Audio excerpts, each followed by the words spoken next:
ಹೆಸರು ಹನುಮಂತಪ್ಪ ಅಂತ, ನಮ್ಮ ಮನೆಯವರ ಹೆಸರು ಅಕ್ಷತಾ ಅಂತ, ನಮ್ಮ ಮಗಳ ಹೆಸರು ಸಾಕ್ಷಿ ಅಂತ, ಸೆಕೆಂಡ್ ಸ್ಟ್ಯಾಂಡರ್ಡ್ ಎ ಸೆಕ್ಷನ್ನು. ನಮ್ಮದು ಊರು ಬಂದುಬಿಟ್ಟು ಜರೆಕಟ್ಟೆ.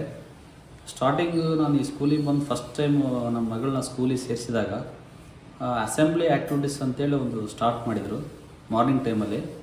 ಆ ಅಸೆಂಬ್ಲಿ ಆ್ಯಕ್ಟಿವಿಟೀಸ್ನ ನೋಡಿ ಭಾಳ ಖುಷಿಯಾಯಿತು. ಇವರು ಯಾಕೆ ಈ ಥರ ಮಾರ್ನಿಂಗ್ ಮಾಡ್ತಾಯಿದ್ದಾರೆ ಅಂತೇಳಿ ಭಾಳ ಕನ್ಫ್ಯೂಸಲ್ಲಿದೆ.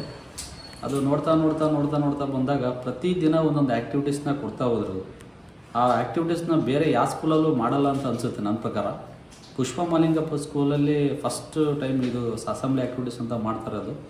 ಈ ಅಸೆಂಬ್ಲಿ ಆ್ಯಕ್ಟಿವಿಟೀಸಿಂದ ಮಕ್ಕಳು ಭಾಳ ಬೇಗ ಇವರು ಒಂದು ವಾರ ಮಾಡೋ ಪಾಠದಲ್ಲಿ ಒಂದು ಟೈಮಲ್ಲಿ ಮಾರ್ನಿಂಗ್ ಒಂದು ಟೈಮ್ ಇವ್ರು ಏನು ಆ್ಯಕ್ಟಿವಿಟೀಸ್ ಮಾಡ್ತಾರಲ್ಲ ಆ ಟೈಮಲ್ಲಿ ಇವ್ರು ಕಲ್ತ್ಬಿಡ್ತಾರೆ ನೇರವಾಗಿ.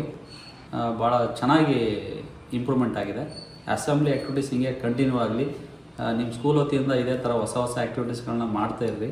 ಡೈಲಿ ಅಸೆಂಬ್ಲಿ ಆ್ಯಕ್ಟಿವಿಟೀಸ್ ಡೈಲಿ ಒಂದೊಂದು ಥರ ವಚನ ಆಗಿರ್ಬೋದು, ಶ್ಲೋಕ ಆಗಿರ್ಬೋದು, ಸಾಂಗ್ಸ್ ಆಗಿರ್ಬೋದು, ಟೇಬಲ್ಸ್ ಆಗಿರ್ಬೋದು, ಮಾರಲ್ ಸ್ಟೋರೀಸ್ ಆಗಿರ್ಬೋದು, ಈ ಥರದ್ದೆಲ್ಲ ನಾವು ಈ ಅಸೆಂಬ್ಲಿ ಆ್ಯಕ್ಟಿವಿಟೀಸ್ ಮೂಲಕ ಮಕ್ಕಳೆಲ್ಲ ಕಲಿತಾ ಇದ್ದಾರೆ, ಚೆನ್ನಾಗಿ ಇಂಪ್ರೂವ್ಮೆಂಟ್ ಆಗ್ತಿದ್ದಾರೆ.